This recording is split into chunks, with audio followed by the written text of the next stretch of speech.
사람을 다니는 가발 구발라 두고 이방원 사람을 다니는 가발 구발라 두고 알펜데요 네 알펜데 알펜데요 네 알펜데요 네 이방원 사람을 다니는 가발 구발라 두고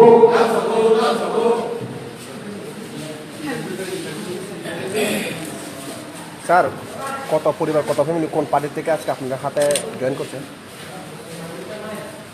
অসংখ্য ধন্যবাদ। আজকে আমাদের আইপিএফসি পর্ব বিভাগীয় কমিটির পক্ষ থেকে যোগদান সভা আয়োজন করা হয়েছে। আজকে আমাদের এই যোগদান সভাতে 2023 বিধানসভা নির্বাচনের পরে আপনারা সবাই অবগত আছে যে পর্ব বিধানসভা কেন্দ্রটা এই গত বিধানসভা নির্বাচনে প্রতিদ্বন্দ্বিতা করেছিল আমাদের আইপিএফটি বিজেপির জোট প্রার্থী এবং ইসলামতা এবং সিপিআই এবং অন্যান্য দলরা এই বিধানসভা কেন্দ্রে প্রতিদ্বন্দ্বিতা করেছিল। তার মধ্যে ইসলামতা বিজয়ী হয়েছে। আজকে এই বিধানসভা নির্বাচনের পরে দেখি যে দ্বিতীয়বারের জন্য পুনরায় আবার আইপিএফটি বিজেপি এই রাজ্যে সরকার গঠন হয়েছে। তাই আজকে শুধু কর্ম আমাদের বিভাগীয় কমিটির পক্ষ থেকে শুধু জয়েনিং প্রোগ্রাম চলছে, যোগদান সভা চলছে সেটা না। আমাদের সমগ্র ডিভিশন কমিটি বিভাগীয় কমিটি আছে চোরাইবাড়ি থেকে সাবরুম পর্যন্ত। আমাদের প্রত্যেকটা দিনে আমাদের পার্টিতে যোগদান করছে। যারা অন্যান্য দল যারা আছে তারাও আজকে আমাদের পার্টিতে জয়েন করছে এবং যোগদান করছে। সেরকমভাবে আজকে আমাদের পর্ব বিভাগীয় কমিটির যে যোগদান সভাতে প্রায় অন্যান্য রাজনীতি দল সেরে বিশেষ করে আমাদের এই বিধানসভা কেন্দ্রেতে শিবরামথার বিধায়ক ছিল, যে ওনার দল থেকে ওনার যারা সাপোর্টার আছে যারা ওনার দল ছেড়ে আমাদের দলে এসেছে প্রায় 33 পরিবারের প্রায় 92 ভোটাররা তারা আমাদের দলে যোগদান করছে।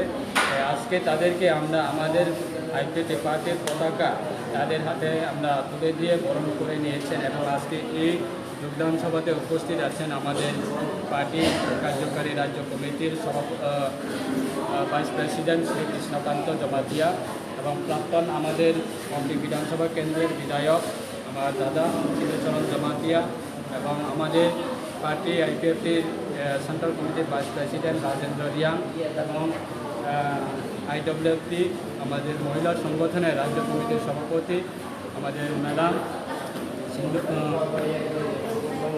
সুধারানী জমাতিয়া এবং সম্পাদিকা সুশীলা রবিনী এমন করে আমাদের নেতৃত্বরা আজকে উপস্থিত হয়েছেন এবং তাদের হাতে আমরা আমাদের পার্টি নিয়ে আমরা বরণ করে দিয়েছেন। এবং আমি আজকে এই যোগদান সভার মাধ্যমে আমি রাজ্যবাসী এবং রাজ্যের সমস্ত আমাদের জনজাতি ভাই বোনদের উদ্দেশ্যে আমি অনুরোধ রাখবো এবং আবেদন করব যাতে আমরা আমাদের আইপিএফটি এবং বিজেপির জোট সরকার সেটা আমাদের রাষ্ট্রীয় মানুষ রাজ্যবাসীরা আমাদেরকে সহযোগিতা দিয়েছেন এবং আশীর্বাদ দিয়েছেন, তার কারণে দ্বিতীয়বারের সরকার গঠন করতে পেরেছে সংখ্যাগরিষ্ঠতা নিয়ে।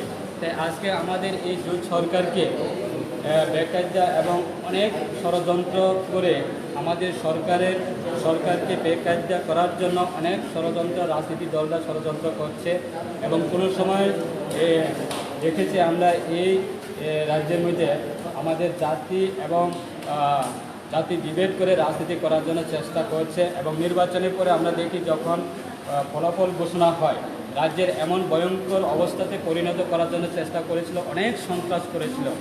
প্রত্যেকটা বিধানসভা 60টা বিধানসভা কেন্দ্রের মধ্যে সিপিআইএম কংগ্রেস এবং অন্যান্য যারা আমাদের দলের দ্বারা আমাদের এই আইপিএফটি বিজেপির সরকারের যারা বিরোধী দল যারা আছে তারা সবাই একযোগ হয়ে অনেক সন্ত্রাস করার জন্য চেষ্টা করেছিল, কিন্তু সেটা সফল হয়নি।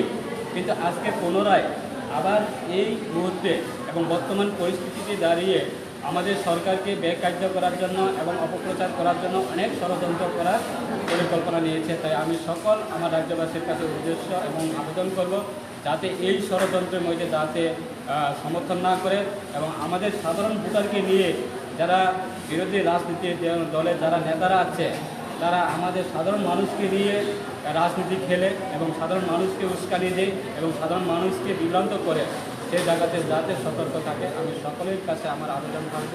কেননা আজকে আমাদের এই রাজ্যে বিগত 5 বছরে অনেক উন্নয়ন হয়েছে, আগামী 5 বছরের জন্য আমরা অনেক উন্নয়ন করার জন্য আমাদের পরিকল্পনা আজকে এই করব। আমরা কোনোদিনে ভাবতে পারি না যে করব একটা সাব ডিভিশন, নতুন সাব ডিভিশন হবে, সেই জায়গাতে কলেজ হয়েছে, একলব্য স্কুল হয়েছে এবং একজন আমাদের এই এলাকা অনেকগুলি ডেভেলপমেন্ট হয়েছে, জলের স্কিম বলুন এবং রাস্তাঘাট বলুন এবং বিদ্যুতের বলুন সব কিছু এই একটা ছোট্ট সাব ডিভিশন এই এলাকাতে সরকারের অনেকগুলি স্কিম এসেছে এবং উন্নয়নের কাজ হচ্ছে। সেই জায়গাতে যাতে বিরোধীরা যাতে আমাদের এই এলাকার শান্তি সম্প্রীতিটাকে যাতে নষ্ট না করে তার থেকে আমি অনুরোধ রাখবো আমার ব্যক্তিগতভাবে এবং রাজ্য সরকারের তরফ থেকে।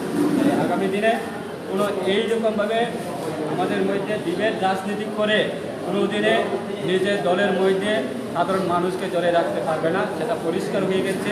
তাই তার কারণে আজকে বিভ্রান্ত করে যাতে নিজের দলের জড়িয়ে রাখার জন্য চেষ্টা চালাচ্ছে, তাই কোনো দিনে সেটা